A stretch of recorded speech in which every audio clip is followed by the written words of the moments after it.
Shalom, selamat pagi anak-anak ibu yang ada di rumah. Kita bersyukur pagi hari ini kita diberikan Tuhan kesehatan untuk boleh kembali menikmati hari yang baru. Seperti biasanya sebelum kita memulai segala aktivitas belajar mengajar kita bersatu dulu sebentar. Kita siapkan hati kita untuk mengikuti teduh pagi. Sebelum kita mendengarkan firman Tuhan hari ini, kita bernyanyi dari lagu pujian kita, Aku Hendak Bersyukur pada Tuhan.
Kita berdoa. Terima kasih Tuhan Yesus untuk pagi hari ini di mana Tuhan masih boleh berikan kami kesempatan untuk boleh menikmati hari yang baru.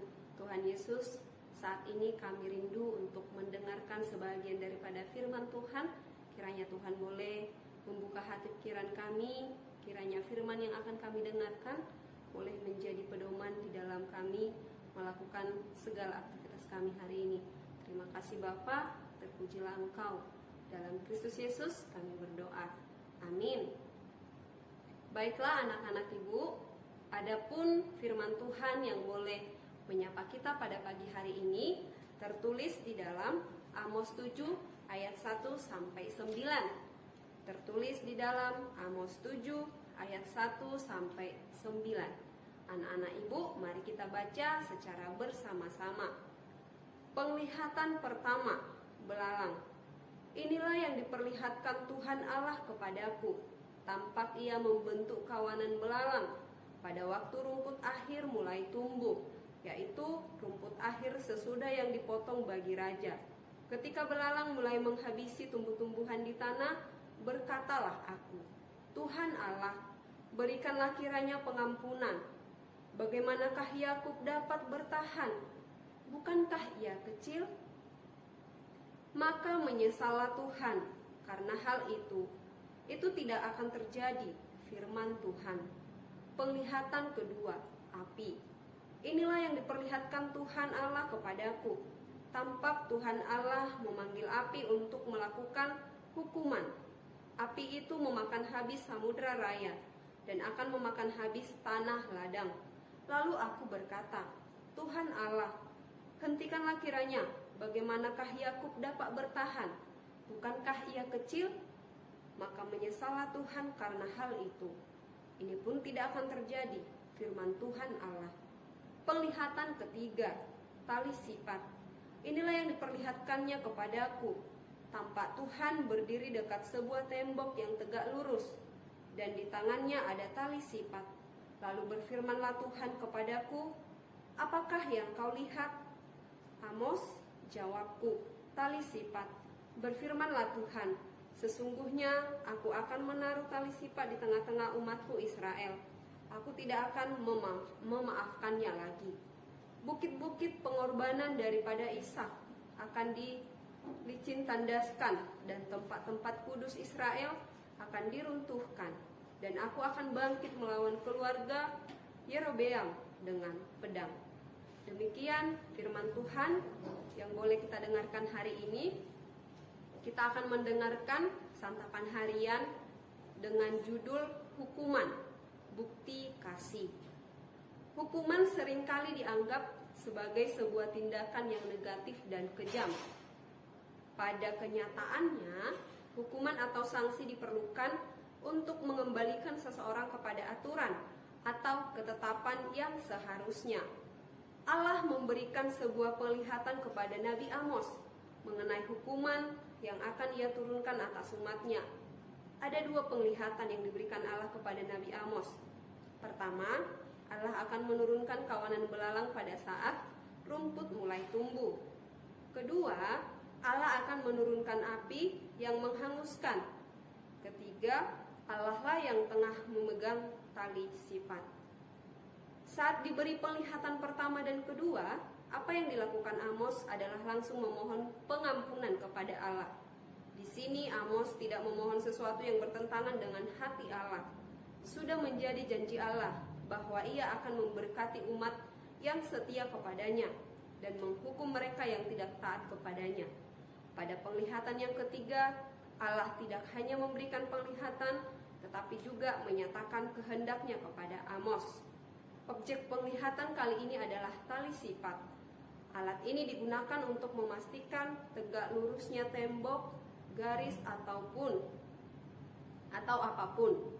Melalui penglihatan ketiga ini, Allah menyatakan bahwa ia akan menegakkan keadilan di tengah umatnya. Allah harus menegakkan keadilannya agar umatnya bisa kembali kepadanya. Allah turun tangan menolong umatnya, meski harus melalui jalur yang menyakitkan bagi mereka. Sadar atau tidak, setiap kali kita jatuh dalam dosa, Allah terus berinisiatif membawa kita kembali kepadanya dengan berbagai cara. Berapa kali kita mengecewakan Allah, sebanyak itu pula lah Allah akan membawa kita kembali kepadanya. Keadilan Allah bagi umatnya bukanlah sebuah kekejaman, melainkan kasih yang nyata. Ia ingin kita kembali menjadi umat yang kudus dan berkenan kepadanya. Karena itu, jadilah peka terhadap teguran Allah dan hiduplah sesuai standar yang telah ditetapkan Allah.